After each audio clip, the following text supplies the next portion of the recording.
आज का हमारा टॉपिक है कंडीशनल प्रोपोजिशन। अब कंडीशनल प्रोपोजिशन क्या होती है, जो आपने इम्प्लीकेशन पढ़ी है या एम्प्लॉयज़ पढ़ा है इससे पहले डीएलडी में, ठीक है, उसको हम यहाँ पे कंडीशनल प्रोपोजिशन कहते हैं।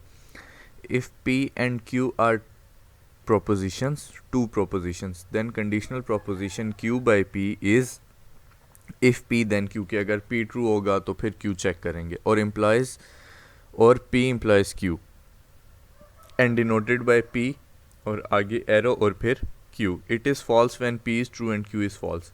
ये सिर्फ और सिर्फ तब false होगा जब p true होगा और q false होगा, अदरवाइज इसकी वैल्यूज ट्रू होंगी. एग्जाम्पल अब क्या है, if you work hard then you will succeed.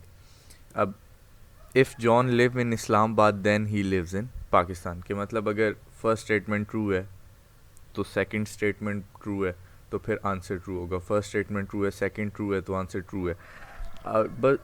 अब ऊपर हमने क्या कहा था कि फर्स्ट ट्रू होगी और सेकंड फॉल्स होगी, सिर्फ तब फॉल्स होगा वरना आंसर ट्रू होगा. इसकी example, when you study the theory you understand the material. पहली अगर ट्रू है कि अगर तुम स्टडी करते हो थ्योरी को, तो second option you understand the material true होगी तो रिजल्ट ट्रू होगा. The statement is equivalent to if you study the theory then you understand the material. ठीक है, तो ये जो बेसिकली इंग्लिश में देन का साइन होता है ना किसी भी स्टेटमेंट में, वो ये बताता है कि इम्प्लीकेशन आ रही है. अगर आपको एक स्टेटमेंट मिल जाती है और आपको कहते हैं कि उसको इस फॉर्म में लिखो, तो जहाँ पे देन होगा वहाँ पे इम्प्लीकेशन इम्प्लीमेंट हो जाएगी. अब एक स्टेटमेंट है हमारे पास, P you study the theory, और क्यू है यू अंडरस्टैंड द मटेरियल, तो ये हो जाएगा पी इम्प्लाइज क्यू. उसके बाद अगली एग्जांपल है, study the theory sufficient for solving exercise, so statement is equivalent to if you study theory then you can solve the exercise. तो ये दोनों स्टेटमेंट्स के हैं, एक दूसरे के इक्विवेलेंट है.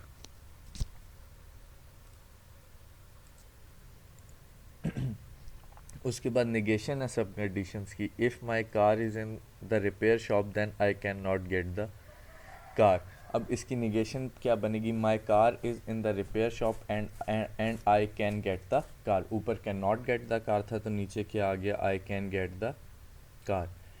If Sara lives in Athens then she lives in Greece.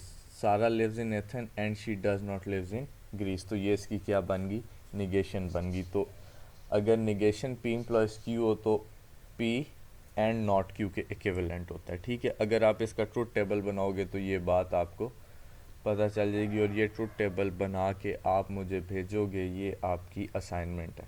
ठीक है, उसके बाद कन्वर्स होता है एक, और एक इन्वर्स होता है. If we have statement P implies Q तो उसका कन्वर्स होगा क्यू इम्प्लॉयज पी, और उसका इन्वर्स होगा not P employees not Q. मतलब कन्वर्स में जगह चेंज कर देते हो और इन्वर्स में साइन चेंज करते हो. फिर तीसरी चीज़ होती है कॉन्ट्रा पॉजिटिव.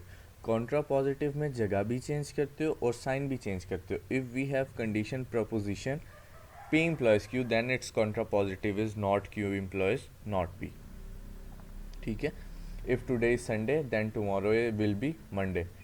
अब इसकी जगह भी चेंज करनी है और साइन भी चेंज करना है, तो इसका कॉन्ट्रा पॉजिटिव बनेगा if tomorrow will not Monday then today is not Sunday. ठीक है, थैंक यू.